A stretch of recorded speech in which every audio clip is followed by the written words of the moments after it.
Hello students, today we shall continue the chapter determinants of class 12th mathematics. This is part 3. Here we shall learn the following fact. If there are two square matrices A and B of order n और उनमें relationship इस तरह से है A is equal to KB where K is a scalar number, ये K कोई भी scalar number है और A is equal to KB, यहाँ A और B दोनों मैट्रिसेज है और इनका ऑर्डर n है। तो अगर A is equal to K B है तो A के कॉरस्पॉन्डिंग जो डिटर्मिनेंट होगी और B के कॉरस्पॉन्डिंग जो डिटर्मिनेंट होगी वो आपस में एक दूसरे से इस तरह से रिलेटेड होगी, यानी determinant of A will be equal to K raise to the power n determinant of B। तो इस रिलेशनशिप को हम आज एग्जाम्पल के माध्यम से सीखेंगे। तो चलिए शुरू करते हैं।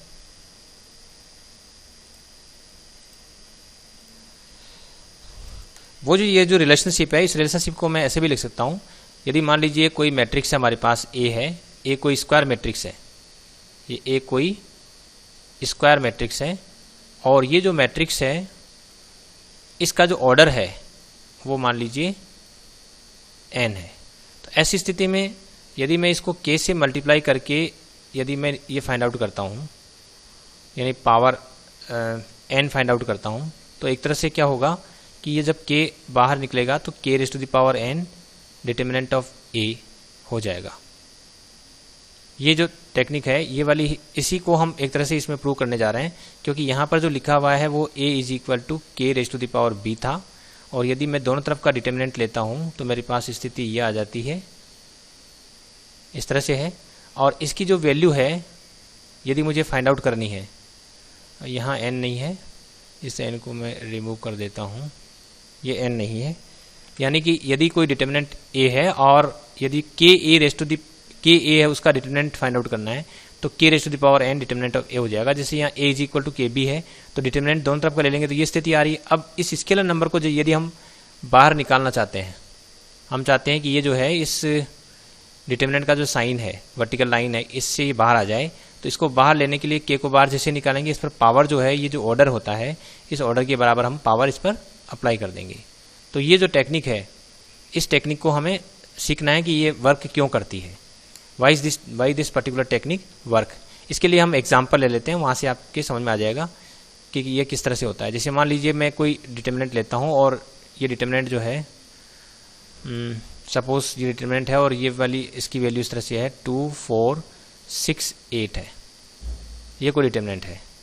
तो ये जो डिटर्मिनेंट है वास्तव में देखा जाए तो इसमें से मैं 2 बाहर ले सकता हूँ और हमें पता है कि किसी भी मैट्रिक्स में से यदि हमें बाहर लेना है कुछ तो वो हमें प्रत्येक एलिमेंट्स से लेना पड़ेगा, यानी 2 को कॉमन लेना पड़ेगा फ्रॉम एवरी एलिमेंट। तो यहाँ 2 कॉमन लिया तो यहाँ हो गया 1, यहाँ हो गया 2 और यहाँ हो गया 3, यहाँ हो गया 4।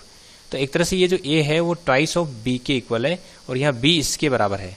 अब हम यहाँ देखें कि डिटर्मिनेंट ऑफ A हम कैसे कैलकुलेट करते हैं।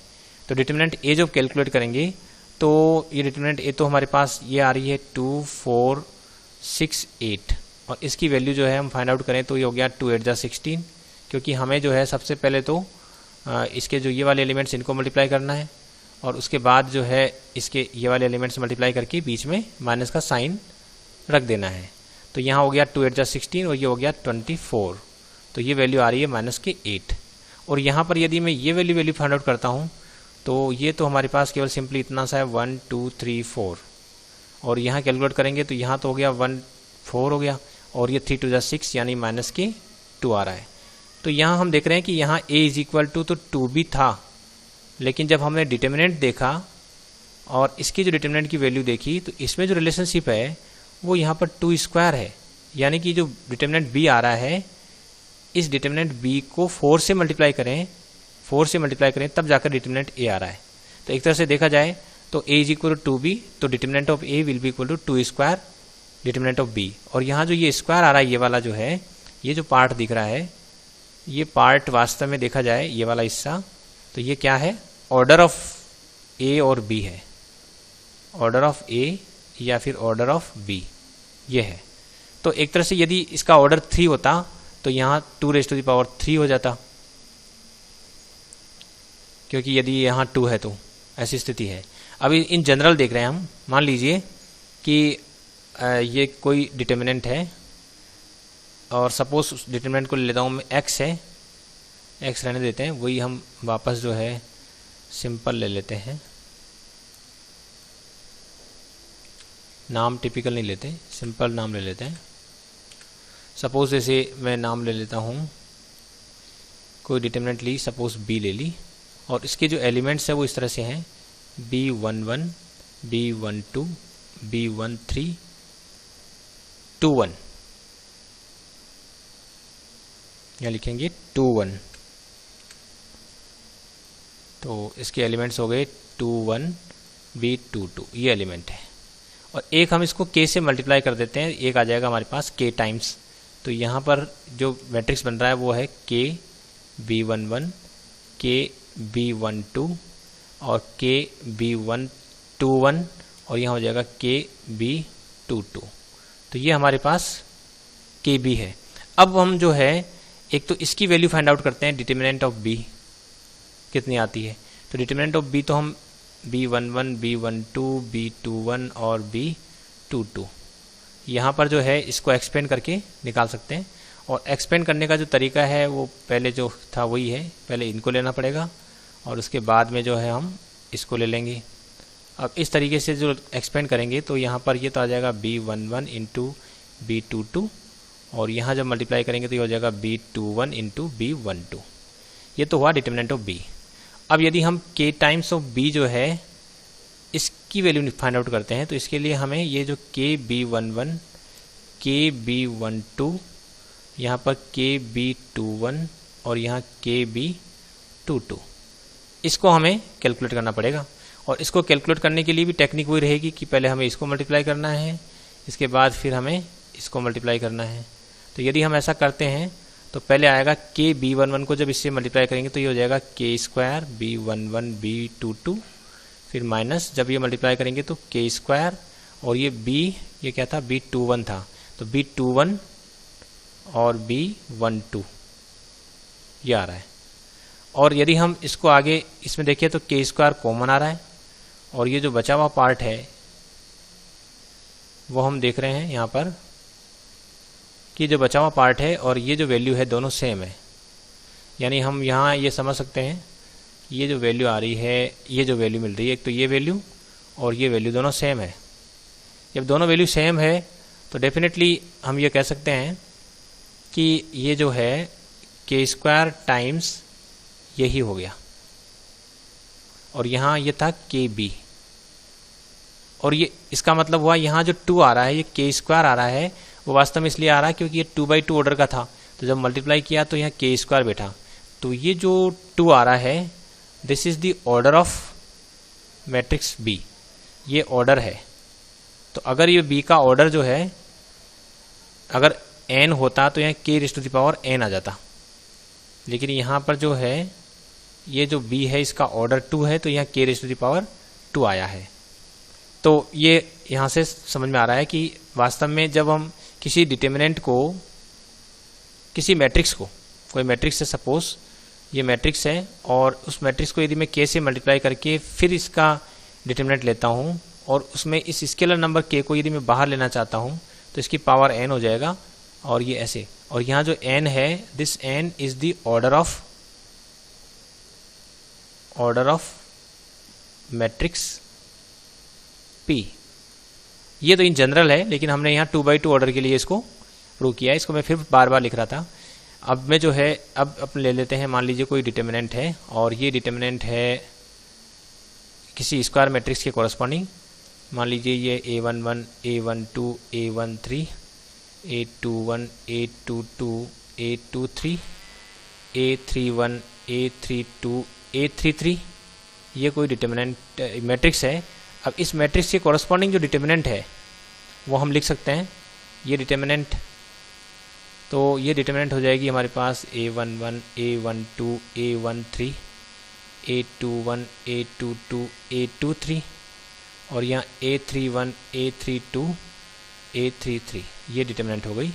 और यदि मैं इस मैट्रिक्स को k से मल्टीप्लाई कर देता हूँ यानी KA फाइंड आउट करता हूँ तो KA जो है क्या हो जाएगा, यहाँ हो जाएगा KA11 और KA11 हो गया इसके बाद यहाँ लिख देते हैं KA12, फिर लिखेंगे KA13, सिमिलरली यहाँ हो जाएगा KA21, KA22, KA23, KA31, KA32 और KA33, इस तरह से हो जाएगा। ये है। अब यदि मैं इसके कॉरस्पॉन्डिंग जो है डिटर्मिनेंट लिखता हूँ, KA डिटर्मिनेंट ये लिखता हूँ, तो यहाँ पर स्थिति स्पष्ट है। यहाँ हम लिख देंगे KA11, सिमिलरली यहाँ हो जाएगा KA12, फिर KA13 एंड सो ऑन। इस तरह से जो है एलिमेंट्स हमारे पास आएंगे। तो अब यदि मैं इसका एक्सपेंशन करता हूँ तो एक पर्टिकुलर लिख के देख लेते हैं। यदि मान लीजिए मैं इसका एक्सपेंशन जो है फर्स्ट रो के रिस्पेक्ट में करता हूँ, इसका भी फर्स्ट रो के रिस्पेक्ट में करता हूँ, तो होना क्या है कि यहाँ पर जब इसका एक्सपेंशन करेंगे हम फर्स्ट रो के रिस्पेक्ट में, तो हम लिखेंगे A11, क्योंकि इसके साथ तो हमें प्लस का साइन लगाना है।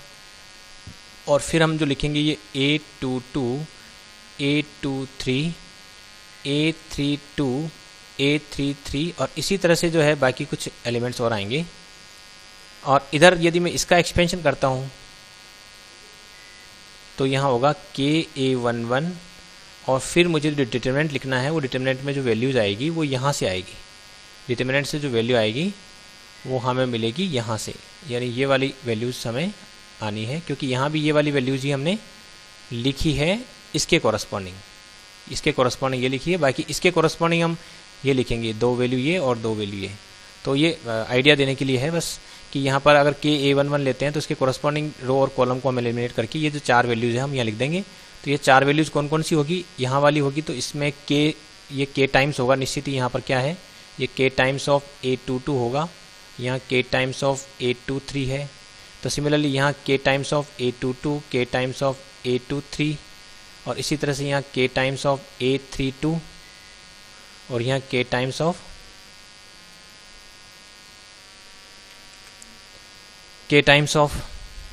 A33 हो जाएगा। ऐसे है। अब यदि और इसके अलावा फिर अब KA11 है, इसके बाद में फिर दूसरी टर्म्स भी होगी जैसे यहाँ पर थी।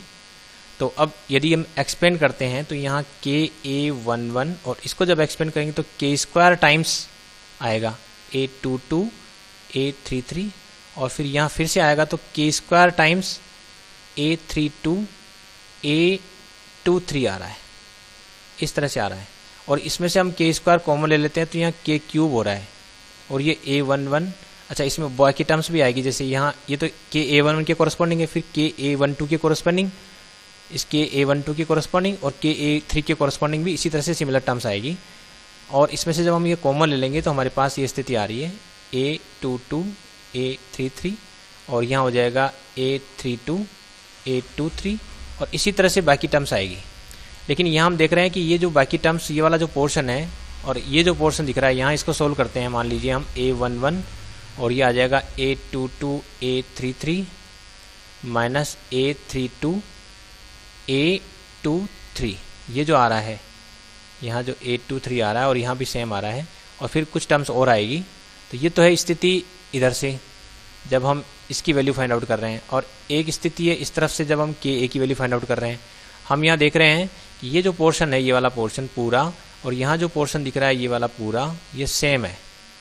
यदि मैं K की पावर 3 कॉमन ले लेता हूँ तो ये सेम पोर्शन आ रहा है। तो ये वास्तव में देखा जाए तो डिटर्मिनेंट ऑफ A ही हो गया।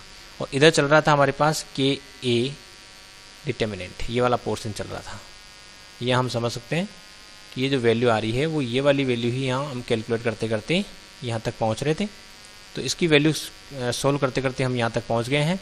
इसका मतलब हुआ रिजल्ट ये आ गया।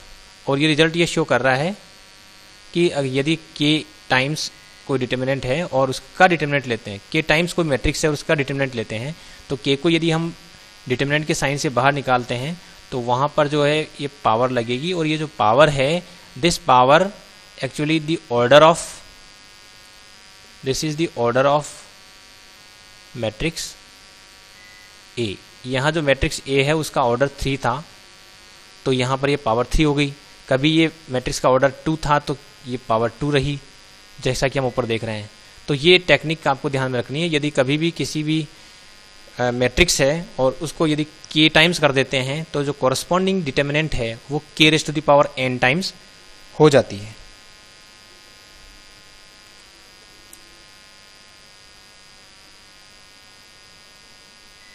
Thanks for watching this video.